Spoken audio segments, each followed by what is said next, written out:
네, 안녕하세요. 저는 위러브 팀과 청춘 차양단으로 보통 알려져 있는 청춘 세결의 대표를 맡고 있는 박은종이라고 합니다. 반갑습니다. 여기 있으면 사실 다른 데 눈을 돌릴 게 없거든요. 불이 아무도 없어요. 진짜 여기 가로등도 시간 지나면 꺼지고 완전 암흑 가운데 이 공간만 은은하게 불이 나간단 말이죠. 그 가운데 밖에 나가서 그냥 별 좀 보고 그냥 계속 깊이 생각하고 그냥 다른 데 눈을 돌리고 생각을 하고 시선을 뺏기는 게 아니라 그냥 진짜 하나님께 집중한다면 깊게 집중할 수 있는 시간. 사실 서울에서는 이게 더 쉽지 않거든요. 왜냐하면 너무나 많은 음식점들과 그리고 누릴 것들과 불빛과 이런 것들의 시간을 뺏긴다면 사실 여긴 그렇지 않기 때문에 오히려 그런 깊이 생각하면서 얻을 수 있는 인사이트들은 저에게 더 많은 선물처럼 매번 다가오는 것 같습니다. 두려움이 진짜 많이 들었었어요. 내가 이거 잘 선택한 게 맞나? 내가 이거 와도 괜찮나? 라는 생각을 진짜 많이 했고 실제로 지금도 살면서 가끔씩 머릿속에 생각이 집어넣어져요. 너 저기 조금만 바로 옆에 뭐 옥천이나 청주, 대전 같은 데 가서 사람이 있는 곳에서 했어야 되지 않았을까? 자연스러운 수순을 왜 너가 억지로 역으로 가니? 그 말을 막 집어넣어 주거든요. 근데 그 속에서 제가 다시 묵상하고 드는 생각은 왜 이런 생각이 드는 것인가를 계속해서 돌아보는 것 같아요. 자아더라고요. 그게 저의 어떤 욕심이더라고요. 그 세상적으로 잘 되고 싶은 그런 것들을 사실상 끊어내는 데에 많은 에너지를 쓰는 것 같아요. 오히려 이런 곳이기 때문에 뭉쳐지는 것 같아요. 보은이라는 곳에 사람들이 헌신해서 지금 모여요. 그래서 매주 금요일마다 예배를 드리고 실제로 내려와서 삶을 던지고자 하는 사람들이 있는데 그 사람들이 청주나 대전이었으면 훨씬 더 많았겠죠. 근데 보은이라는 지역이기 때문에 제 마음도 사람도 필터링이 되는 것 같아요. 함부로 도전할 수 있는 자리가 아닌 거예요. 걱정하는 사람도 있고 조롱하는 사람도 있어요.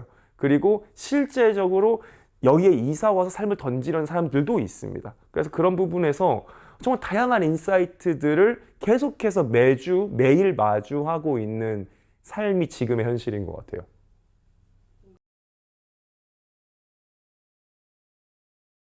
여기 마을이 사실 귀촌하는 사람들이 절반이고 기존에 계신 할머님 분들의 절반 계신데 7, 8, 90대 약간 이렇게 있다가 계세요. 그분들을 뵈면은 재밌어요. 재밌고 그리고 그냥 방문하는 것만으로 그렇게 행복해 하세요. 그냥 와서 손 한번 제 손 한번 잡으시는 것만으로도 그냥 마음의 위안을 엄청 받으시고 그냥 지나가다가 인사 한번 해주시는 것만으로도 그냥 너무 그렇게 웃으시고 행복해 하세요. 저는 그 관공서나 젊은 사람들이 어르신들한테 왜 그렇게 반말을 하는지 몰랐거든요. 근데 그렇게 되더라고. 그리고 그걸 엄청 좋아하셔요. 그러니까 엄청 편하게 막 아니야 할머니 아니야 이렇게 막 얘기하는데 그걸 너무 재밌어 하시고 막 기뻐하시고 그냥 그 교제나 대화 자체 편하게 대해 드리는 것 자체를 너무 행복해 하셔서 그냥 사역에 대해서도 많이 생각이 바뀌죠. 뭔가 프로그램 만들고 일을 하는 게 아니라 그냥 그 자리에 같이 있어주고 한번 손잡아주고 한번 웃어드리는 것만으로도 그 사람들 마음이 열리고 녹을 수 있는 건데 너무 어렵게 생각하고 있지 않았나? 그리고 우리 젊은 세대와 윗세대의 그런 괴리감과 다툼이 생각보다 어떤 특별한 걸 통해서 해소되는 게 아니라 서로 간에 조금 더 편안함 가운데서 이게 해소되고 해결되고 다시 연합할 수도 있겠다라는 생각들을 좀 많이 하는 것 같아요.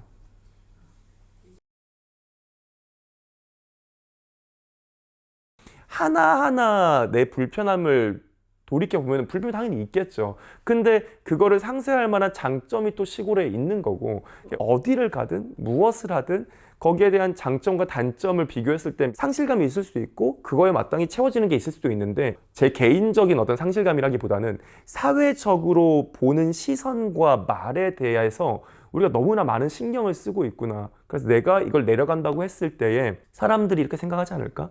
사람들이 이렇게 결국 나의 끝을 조롱하지 않을까? 내가 결정한 삶에 있어가지고 남들이 커멘트를 너무 쉽게 해주는 사회를 우리가 살고 있다 보니까 그거에 연연해서 제가 상실감을 느끼는 것 같아요. 그래서 제가 직접적으로 마주한 상실감이 아니라 사회적으로 이 상실감을 의도적으로 만들어주는 것 같은 구조에 아주 문제가 있지 않을까? 그러면 오히려 그리스도인들은 저 같은 사람들은 이 자리에서 그게 옳지 않다는 것을 증명해낼 필요가 있겠구나를 많이 묵상하고 좀 도전을 받으면서 사실 살고 있습니다.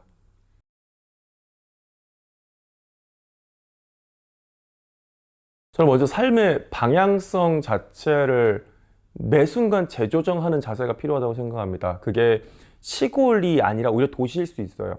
내가 낮은 곳을 향하고 내가 하나님께서 나를 필요로 하는 곳에 늘 보내신다는 마음이 있다면 그거는 도시일 수도 있고 오히려 시골일 수도 있고 그건 세상적인 기준에서 성공과 실패로 절대 나뉠 수가 없는 거라고 생각해요. 그리고 매 순간 방향을 재조정해야 되는 가장 큰 이유는 우리는 이미 결과를 아는 사람들이잖아요. 그러니까 우리는 이미 결과를 알고 승리자의 자리에서 그 결과가 여기 도래하기를 이미 결과가 있기 때문에 도래하기를 믿고 기다리는 사람들이라면은 사실 지금 이 자리에서 A에 있든 B에 있든 C에 있든 참 중요하지 않다라고 생각을 하거든요. 좀 건강한 종말론적 신앙이 우리 모두에게 좀 필요하지 않을까라는 생각을 좀 많이 하고요. 지금 이 순간 제 눈에 보이는 당연히 생존에 관련된 부분들이 있겠지만 그럼에도 불구하고 지금 대한민국 상황에서는 선교지와 다르게 어떻게든 살 수 있는 환경의 나라다 보니까 조금은 더 우리가 담대하게 하나님께서 부르신 그 자리에서 여기가 내가 지금 부르신 이 자리면은 이 자리에 최선을 다해야지라는 생각을 좀 가지고 살 수 있으면 좋겠다. 여기 보은에 계신 분들과 이 지역에 몇 명 안 남은 그 할머니들 이렇게 매번 만나면서 느끼는 거는 내가 균형을 좀 맞출 필요가 있겠다. 그러니까 정말 그 사람 자체를 내가 바라볼 수 있으면 좋겠다라는 생각을 좀 많이 합니다. 왜냐면 숫자가 완전 적잖아요. 1,000명, 10,000명 같은 집회를 하다가 제가 여기 매주마다 한 5, 60명 분들과 함께 이제 금요 연합 집회를 하고 있거든요. 근데 그 가운데에서 느껴지는 깊이가 좀 다른 것 같아요. 오히려 적은 숫자임에도 진짜 한 명 한 명의 그 갈급함이 모였을 때에 느껴지는 그 경험되어지는 그 예배의 힘이 다르고 지역에 끼치는 영향이 다르다 보니 오히려 제가 기존에 너무 숫자적인 면과 그리고 일적인 면모로서의 사람들을 많이 바라보고 있지 않았나? 근데 여기 와서는 오히려 일보다는 한 사람을 좀 더 바라볼 수 있는 자리에 와 있는 것 같긴 합니다.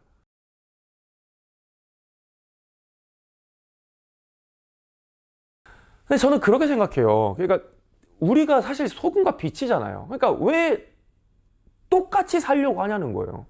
제발 똑같이 살지 말자는 거거든요. 그러니까 뭐 때문에 그 세상이 얘기하는 그 성공과 그 높아짐을 왜 추구하냐는 거죠. 그게 하나님이 원하시는 길이 그 안에 있기 때문에 어떤 비전을 가지고 노력하고 성장하는 거 너무 축하할 만한 일은 맞는데 물살이 그쪽으로 가니까 물살이 휩쓸려 가지고 그냥 거기 어쩔 수 없이 가고 있는 행태는 우리 세대에서 이제 안 했으면 좋겠고 교회들이 제발 그런 부분에서 역행할 수 있으면 좋겠는 거죠. 그게 살아있다니 그거잖아요. 물살을 헤치고 올라가는 물고기는 살아있는 물고기들만 할 수 있는 거잖아요. 그럼 우리가 좀 살아있어야 되지 않을까? 근데 혼자는 진짜 못하거든요. 사실 공동체가 너무 중요한 이유가 옆에 사회에서 구조에서 계속해서 가족들이 심지어 계속 말할 거예요. 너 패배자 될래? 너 계속해서 그렇게 살면 너 진짜 망할 텐데 계속 주는데 그 가운데 우리를 붙잡아 줄 게 말씀과 공동체밖에 없어요. 하나님의 말씀이 뭐라고 얘기하냐? 두려워하지 말라 그랬고 소금과 빛이라 그랬고 낮은 곳으로 가라 그랬고 섬기라 그랬고 그럼 그걸 살면 되고 그럼 그걸 내 혼자 사는 게 아니라 지금 같이 있는 함께하는 공동체와 그리스도인들이 서로 비난하고 욕하고 너 패배자라고 얘기하는 게 아니라 오히려 서로 독려해 가면서 그 길로 가야 되는데 그런 부분에서 우리가 너무 세상의 방식에 휩쓸려 가고 있진 않나?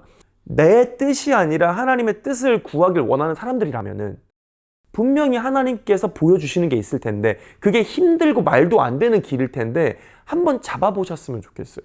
왜냐면은 잡고 나서 그 결과로 인해 가지고 과거의 것들이 은혜로 해석되는 걸 경험을 해야 그 다음에도 하나님의 뜻이라고 하면은 어려운 길을 선택할 수 있고 그 가운데 그게 반복되어지면 결국 우리 교회가 이 지역과 세상 가운데 소금과 빛이 되는 거고 우리가 그리스도를 따라가는 제자라는 걸 증명할 수 있는 거라고 생각하거든요. 그래서 꼭 매 순간 그 자리에서 진지하게 솔직하게 내면을 점검해 보시고 계속 하나님께 여쭤볼 수 있는 삶을 우리 청년들과 그리스도인들이 살 수 있으면 참 좋겠습니다.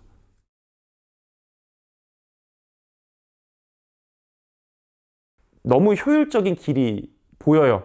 근데 우리가 삶의 경험을 돌이켜 보면은 늘 효율적이고 좋은 길이 하나님의 길이 아니었던 게 많잖아요. 늘 하나님은 그렇게 일하여 오셨고 우리가 그걸 역사를 통해서 볼 수 있고, 그래서 우리가 당당하게 쉬운 길과 어려운 길이 있다면은 조금은 내가 더 어려운 길을 선택할 수 있는, 그걸로 인해서 하나님께서 어떻게 일하시는지를 맛보고 그걸 맛보아 알게 되어서 다시 한번 그 선택의 방향성을 조정할 수 있게 되는 삶이었으면 좋겠고, 그리고 하나님께서 감사하게도 저의 삶 가운데 많은 부분에서 그걸 좀 훈련시켜 주셨던 것 같아요. 그래서 아직도 훈련되어 가고 있고, 그리고 많은 그리스도인 청년들이 담대하게 그 훈련 과정에 동참되어질 수 있으면 참 좋겠다는 생각을 합니다.